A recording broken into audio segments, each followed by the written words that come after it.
All right, I'd like to call this meeting to order of the Major Crash Review Task Force. We're meeting at 3 p.m. approximately on Wednesday, May 29th, 2019 at the District Department of Transportation on the 4th floor of 55 M Street Southeast. Looking at the sign-in sheet, and we do have a quorum, which is at least 4 of our 6 voting agencies represented. The meeting minutes from May's task force meeting were circulated. Hopefully everyone got a chance to review them. Is there a motion to approve May's minutes? I will move to approve May's minutes. Does anyone second that? All in favor? Aye. Oh, aye. All opposed? Okay, approved. And then I don't think there's any new voting members or alternate members to confirm. If Rachel Maisler from the back attends, we can have her sign a non-disclosure agreement. But other than that, is there any other business anyone wants to discuss before we talk about moving into a closed session? Do you want to talk about process before we could do the closed session and then come back? I want to go back to talk about the case closure memos, which we talked about a couple months ago. You want to do first? Either way. Maybe we should go ahead and talk about that since, unless you think Sergeant Brown should be there for this. It's up to them. Would you guys rather wait for Terry or? Well, I mean, what is the question? I think I wasn't here for the last. I think you were here for this discussion like 2 or 3 months ago, but I don't think Terry actually was. So I saw one of the case closure memos for another crash because WTOP got it. It was a redacted version. And I thought it would be really helpful it would be the kind of thing that would be really helpful as background to me coming into a crash to have read it, even if it was redacted, because I can understand the concern about letting a document like that loose in the public. But I'm thinking if you guys had given one to WTOP and it was in redacted form, it seems like it ought to be doable for us too. It would also, I think, enable us to, if we could look at the memos ahead of time, we could focus our discussions more and say, if we look at the gamut of them, say, let's talk about these particular 3 because they have certain elements in common, like do all the drunk driving cases in one meeting, do head cases in another meeting. And I would think that might help you guys pinpoint which detectives need to be at which meetings.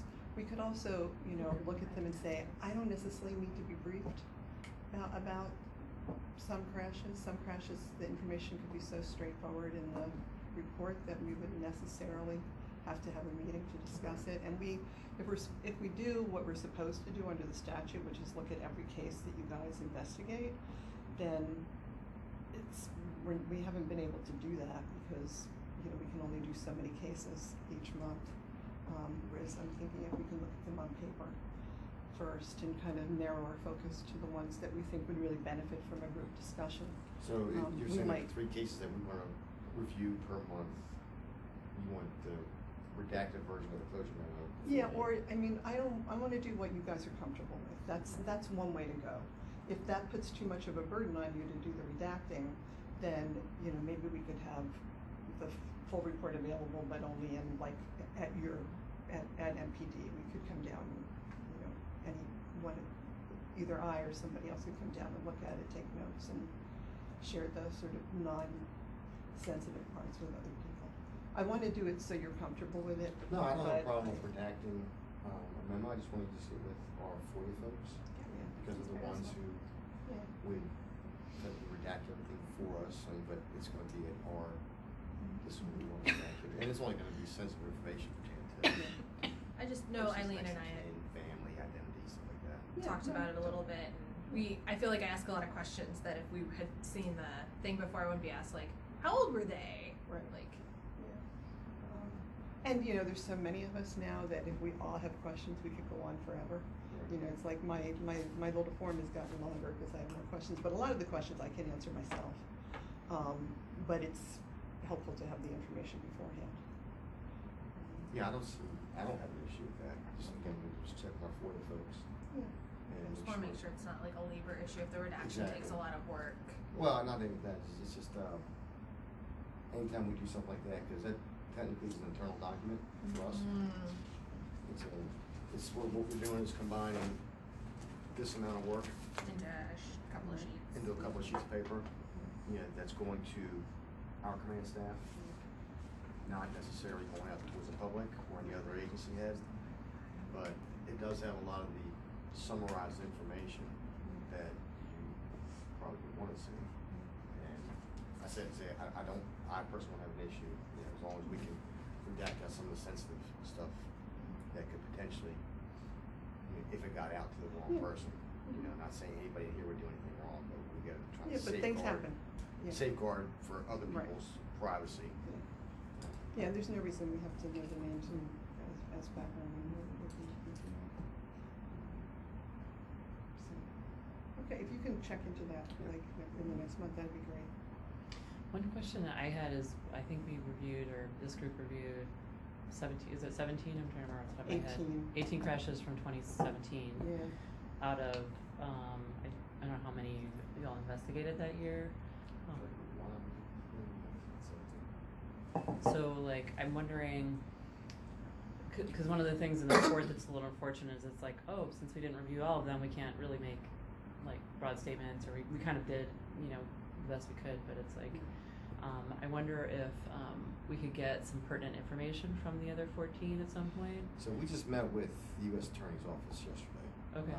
Dave Corman, the chief that's in charge of Eddie O'Connor, who is the prosecutor for our cases, and we have a lot of what's called open cases still.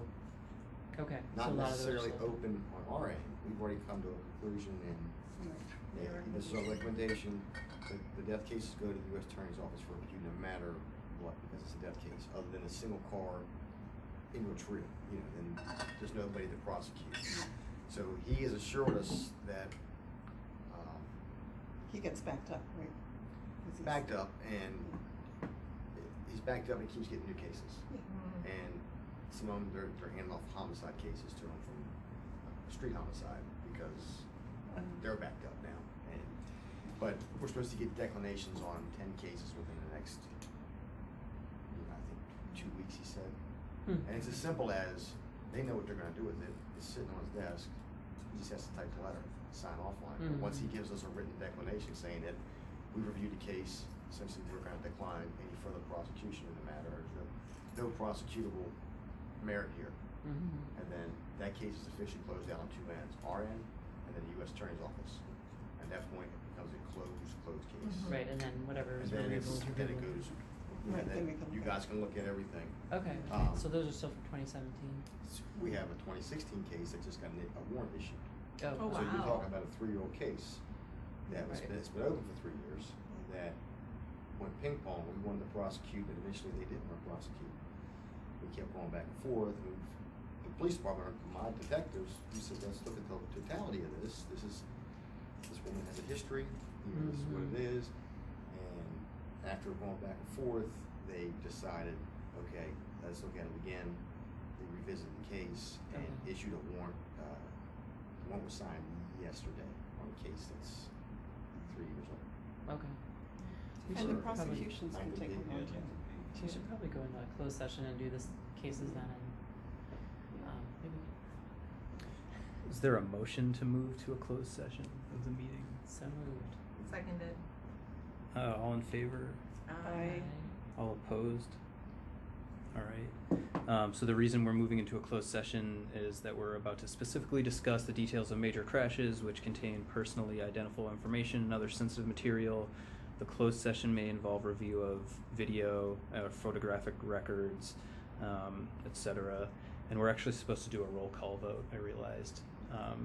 So maybe what we just did is enough. So I can go through, Lieutenant Wilkins, Linda. Yeah, Helen.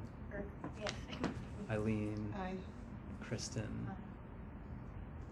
Okay. So let me stop the recorder. I can start it again for the close.